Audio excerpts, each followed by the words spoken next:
Hey y'all, it's Mr. Chris again with another segment of the personal safety videos. This time we're looking at keeping yourself safe in cyberspace. Now the internet is a huge part of most people's everyday lives. It's fun, useful, informative, but it's also very dangerous. By using some good internet safety practices, you can protect your information and your identity for years to come. Criminals go to great lengths to try to get your information. Think of it like robbing a bank. You're not going to rob the biggest bank with the most up-to-date security system. So instead, they're going to rob a bunch of smaller banks to avoid getting caught. If caught, cybercriminals face at least 1 year in jail and fines of over $10,000 for each offense. So they use the same scam on the average person over and over for smaller paydays and have less chance of getting caught. Some signs of fake websites are misspellings or bad grammar in their addresses, which could be copycats of legitimate websites. Also, look out for those sites that have pop-ups or gibberish in their addresses.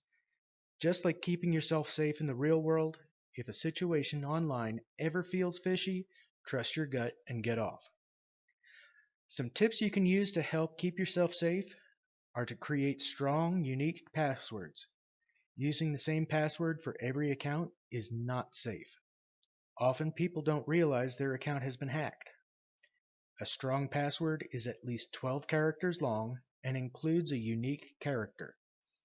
Avoid commonplace things like birthdays, addresses, and your name. Number 2, never provide personal information. Now this might seem obvious, but it's still important to emphasize. Despite the best firewalls, all internet sites can be hacked. Avoid giving out personal information like your name, address, phone number, birthdays, as well as social security numbers and banking information. Number 3, don't save financial information on shopping sites. Now many shopping sites allow you to save your credit card information in your online account. And this makes it real easy for you to make purchases in the future. But if you can access this information, so can hackers.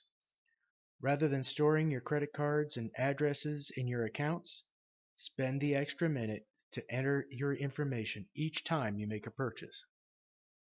Number 4, be careful who you trust. Catfishing has made headlines frequently over the last few years.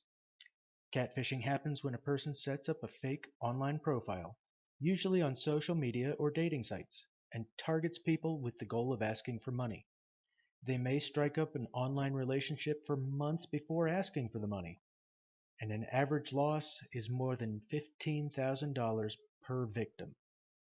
To avoid catfishing, don't accept friend requests from people you don't know, and never send money to someone you haven't met in person. Number 5, log out of sites when you're done using them. Logging on to a site creates cookies in your browser, which identifies you and then, if they're stolen, can compromise your account. This is especially an issue on sites that hold sensitive information like your bank account or credit card numbers. So it's always best to log out once you're finished. Start using these tips today, and as you get in the habit of following best security practices, you can feel more protected online and aware of online scams. Now we talked a little bit about catfishing on social media sites, but let's take a look at other ways that you can be targeted on social media and ways you can stay safe there. Some of these are going to be very familiar. We've got some headlines for you guys. You're insecure, don't know what for. Too many photos on your wall. You share your number, name and address, adding people that you've never met. Everyone else in the world can see you. Everyone else knows your details. Do you know what you're sharing and who can see? Are your friends sharing your information secretly? Don't share your number or tell them where you live. You don't know. Who'd you share your details? If you're unsure what you're reading, tell someone else. Tell a parent and teacher that they're to help. Unless you know them, don't reveal things about yourself you don't know. Who to share your details with? Who to share your details with? Alright, I'll admit the video is corny, but it gets the point across. You gotta be careful what you're sharing on these sites. After all, social network sites like Twitter, Facebook, Instagram, they are all great if you're smart about how you use them and what you put on them. Because there is such a thing as too much information. TMI. Everything that you post, words, pictures, music, anything, it's all can be used against you, both in a job search, in a court of law. People can use it to steal your identity, even stalk you, so be careful. Remember to use a nickname, a different spelling, or only your first name. Use a fake birth date. After all, your real friends know when your birthday is anyway. Only list the city and state for your address, or pick the nearest largest city. Use close-ups and group photos. The more people can see places that you frequent and identify them, the more of a target you can become. Remember, you're not wanting to post naked pictures of yourself, or pictures of you holding or drinking an alcoholic beverage, or pictures of you fighting. All of these things can get you in trouble with places that you're trying to get a job, places that you already work.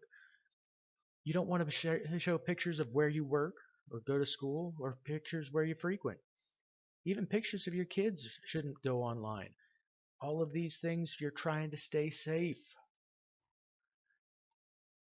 You don't want to post threats of hurting yourself, or explanations of how wild things got, or who did what to somebody else. These things can be evidence to lawyers. It's also a reason for an employer not to hire you. The privacy button on Facebook has failed many, many times. And when the app fails, your private information and hurtful information goes public for all the world to see. So how can you protect yourself in cyberspace? You can use super logoff, whitewalling, or whitewashing. You can simply deactivate your account altogether with super logoff.